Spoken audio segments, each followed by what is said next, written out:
Hello guys, അപ്പോൾ ഇന്ന് തിരക്ക് പിടിച്ചൊരു ദിവസം കണ്ടാലോ.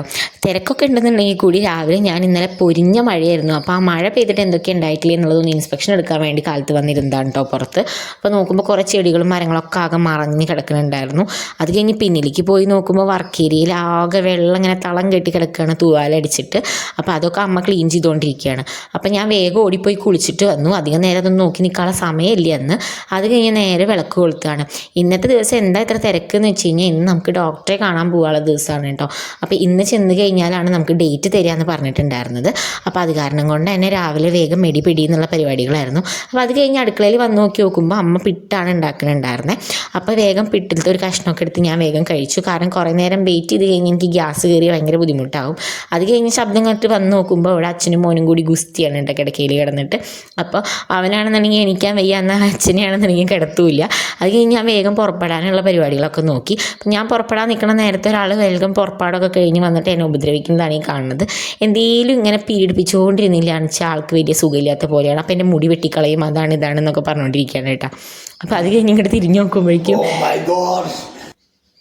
കേട്ടില്ലൊരു ഓ മൈ ഗോഡ്, എവിടെ ഒരു ക്യാമറ കണ്ടതിൻ്റെയാണ് ആ റിയാക്ഷൻ. അപ്പോൾ എവിടെ തിരിഞ്ഞാലും ഇപ്പോൾ ക്യാമറയാണെന്ന് പറഞ്ഞിട്ട് ഏത് നേരം എന്നെ കുറ്റം പറയലാണ്.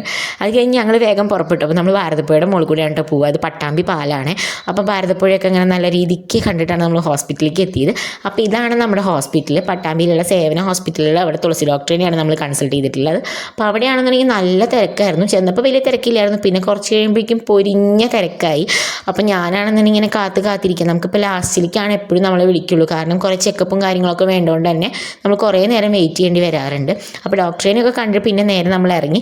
അപ്പോൾ ഇറങ്ങിയ വഴിക്ക് അമ്മേനെ പകുതിയിൽ വീട്ടിലാക്കിയിട്ടാണ് നമ്മൾ പോണത് കേട്ടോ. നമ്മളിപ്പോൾ പോണത് എവിടേക്കാന്ന് വെച്ച് കഴിഞ്ഞാൽ എൻ്റെ അസൈൻമെൻറ്റ് സബ്മിറ്റ് ചെയ്യാൻ വേണ്ടിയിട്ടാണ്. എൻ്റെ വീഡിയോസ് കാണുന്നവർക്ക് അറിയുണ്ടാവും, ഞാൻ കുറേ നാളായി അസൈൻമെൻറ്റ് എന്ന് പറഞ്ഞിട്ട് ഈ ദണ്ണം പറയൽ തുടങ്ങിയിട്ട്. അപ്പോൾ തൃശ്ശൂർ കേരളവർമ്മ കോളേജിലാണ് നമ്മൾ അസൈൻമെൻറ്റ് വെക്കാൻ പോയിട്ടുണ്ടായിരുന്നത്. ഇഗ്നൂലാണ് ഞാൻ PG ചെയ്യുന്നത് കേട്ടോ. അപ്പോൾ അതൊക്കെ വേഗം വെച്ചിട്ട് പിന്നെ നമുക്ക് ഫുഡ് കഴിക്കണ്ടേ. അപ്പോൾ അതിന് വേണ്ടിയിട്ട് നമ്മൾ വേഗം പോയി. പക്ഷെ നോക്കി നടന്നിട്ടും കുറേ കഴിഞ്ഞിട്ടാണ് നമുക്ക് റെസ്റ്റോറൻറ്റ് കിട്ടിയുള്ളൂ കേട്ടോ. ഇപ്പോൾ LPGയുടെ പ്രശ്നമുള്ള കാരണം കൊണ്ട് തന്നെ. അപ്പോൾ അവിടെ നമ്മൾ ബിരിയാണിയും അൽഫാമൊക്കെ പറഞ്ഞിട്ടുണ്ടായിരുന്നു. അപ്പോൾ അതൊക്കെ കഴിച്ച് പുറത്ത് വന്ന് നോക്കുമ്പോൾ നല്ലൊരു ആംബിയൻസ് ഉള്ളൊരു റെസ്റ്റോറൻ്റ് ആയിരുന്നു കേട്ടോ. ഇവിടെ കുറേ മയിൽ, അതേപോലെ കുറേ മീനുകൾ അങ്ങനെയൊക്കെ ഉണ്ടായിരുന്നു. എന്തായാലും എനിക്ക് പോയത് മുതലായിട്ട് തോന്നി. കാരണം നമ്മൾ കുറേ സ്ഥലം തപ്പിയിട്ട് അവസാനം കിട്ടാണ്ടാണല്ലോ ഇങ്ങോട്ട് എത്തിയത്. ഇങ്ങനെ നല്ല രസമുള്ള റെസ്റ്റോറൻറ്റിലേക്ക് എത്താൻ പറ്റി. പിന്നെ ഏതായാലും എണ്ണ അടിച്ചതല്ലേ, അപ്പോൾ നമുക്ക് മണ്ണുത്തിക്ക് പോകാമെന്ന് പറഞ്ഞിട്ട് എന്നെ കൊണ്ട് മണ്ണുത്തിക്ക് പോകാനായിട്ട് ഞങ്ങൾ അവിടെ ചെന്നിട്ട് നമ്മുടെ ഈ കാർഷിക സർവകലാശാല ഉണ്ടല്ലോ, അപ്പോൾ അങ്ങോട്ടാണ് പോയത്. അപ്പോൾ അവിടെ കുറേ തൈക്കളും കാര്യങ്ങളൊക്കെ വാങ്ങിക്കാൻ വേണ്ടി പോയതാണ്. എൻ്റെ വീഡിയോസ് കാണുന്നവർക്ക് അറിയാം എൻ്റെ ഭർത്താവ് എത്രത്തോളം ഒരു ചെടിപ്രാന്തനാണ് എന്നുള്ളത്. അപ്പോൾ കുറേ മരത്തിൻ്റെയും അതിൻ്റെ ഇതൊക്കെ മേടിച്ചു. അത് കഴിഞ്ഞാൽ പിന്നെ മണ്ണുത്തിയിലാണെങ്കിൽ നഴ്സറികൾക്ക് ക്ഷാമമില്ലല്ലോ.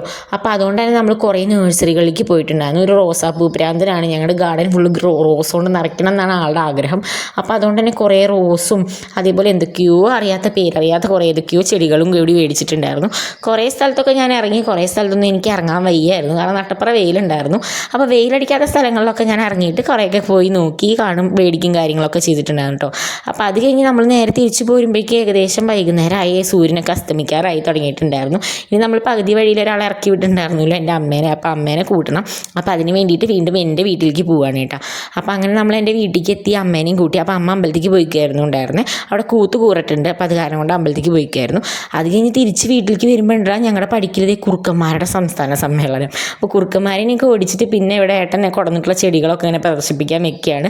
ഏട്ടൻ്റെ അമ്മയ്ക്കൊക്കെ വിളിച്ചു കൊടുന്ന് കാണിക്കാൻ വേണ്ടിയിട്ട് എല്ലാ ചെടികളും ഇങ്ങനെ കൊടുന്ന് ഇത് അങ്ങനത്തെയാണ് ഇങ്ങനത്തെയാണെന്നൊക്കെ പറയലാണ്. അപ്പോൾ ഒരുപാട് ലോഡ് റോസാ ചെടികളാണ് നമ്മൾ കൂടുതൽ വാങ്ങിയിട്ടുള്ളത്. പിന്നെ ഓരോ ചെടിയുടെയും പ്രത്യേകതകൾ സവിശേഷതകളൊക്കെ ഇരുന്ന് പറയുന്നുണ്ട്. ആൾക്ക് ഇങ്ങനെ എൻ്റെ മോനെക്കാട്ടിലും ഏറ്റവും കൂടുതൽ ഇഷ്ടം ചെടികൾ എന്നുള്ള പോലെയാണ് ആളുടെ കാര്യം. അപ്പോൾ എല്ലാവരും ഇങ്ങനെ പ്രദർശിപ്പിക്കുന്നുണ്ട്. അപ്പോൾ അതിൻ്റെ ഒപ്പം തന്നെ മോനും കൂടെ നടക്കുന്നുണ്ടായിരുന്നു കേട്ടോ. അപ്പോൾ ചിലതൊക്കെയാണെന്നുണ്ടെങ്കിൽ ഡിക്കിയിൽ വെച്ചിട്ട് ഒടിഞ്ഞു പോയിട്ടുണ്ട്. അപ്പോൾ അതിൻ്റെ സങ്കടങ്ങൾ പറച്ചിലും കാര്യങ്ങളൊക്കെ ആയിരുന്നു. ഭയങ്കര ദണ്ണാണ് ആൾക്ക് ചെടികൾക്ക് എന്തെങ്കിലും പറ്റിച്ച് കഴിഞ്ഞാൽ. അപ്പോൾ കുറേ പേര അത് ഇത് അങ്ങനെ ഒരുപാട് ചെടികളും കാര്യങ്ങളൊക്കെ മേടിച്ചിട്ടുണ്ടായിരുന്നു കേട്ടോ. അപ്പോൾ റോസാപ്പൂവിൻ്റെ തന്നെയാണ് ഒരു കൂട്ടം ഉണ്ടായിരുന്നത്. അപ്പോൾ അത് അധികം നേരം നോക്കി നിന്നാൽ ശരിയായില്ലോ എന്ന് വിചാരിച്ച് ഞാൻ ഡ്രസ്സും കൂടി മാറാണ്ട് നേരെ ഉള്ളിക്കറി ഉണ്ടാക്കാൻ പോവുകയാണ് ചെയ്തിട്ടുണ്ടായിരുന്നത്. അപ്പോൾ ഏട്ടൻ്റെ അടുത്താണെന്നുണ്ടെങ്കിൽ പൊറോട്ട മേടിച്ചിട്ട് വരാൻ പറഞ്ഞിട്ടുണ്ടായിരുന്നു. അപ്പോൾ ഞാനും അമ്മയും കൂടിയിട്ട് വേഗം ഉള്ളിയരിയിൽ കാര്യങ്ങളൊക്കെയാണ് ഉണ്ടായിരുന്നത്. അത് കഴിഞ്ഞിട്ട് അച്ഛനും മോനും കൂടിയിട്ട് നേരെ പോയിട്ട് പൊറോട്ടയൊക്കെ മേടിച്ചിട്ട് വന്നിട്ടുണ്ടായിരുന്നു. അപ്പം ഞങ്ങൾ വേഗം ഞങ്ങളുടെ ഉള്ളിക്കറിയും പൊറോട്ടയും പിന്നെ കാലത്തെ കടലക്കറിയൊക്കെ കൂട്ടി അങ്ങോട്ട് ഭക്ഷണം കഴിച്ചു. അപ്പോൾ അത്രയൊക്കെയാണ്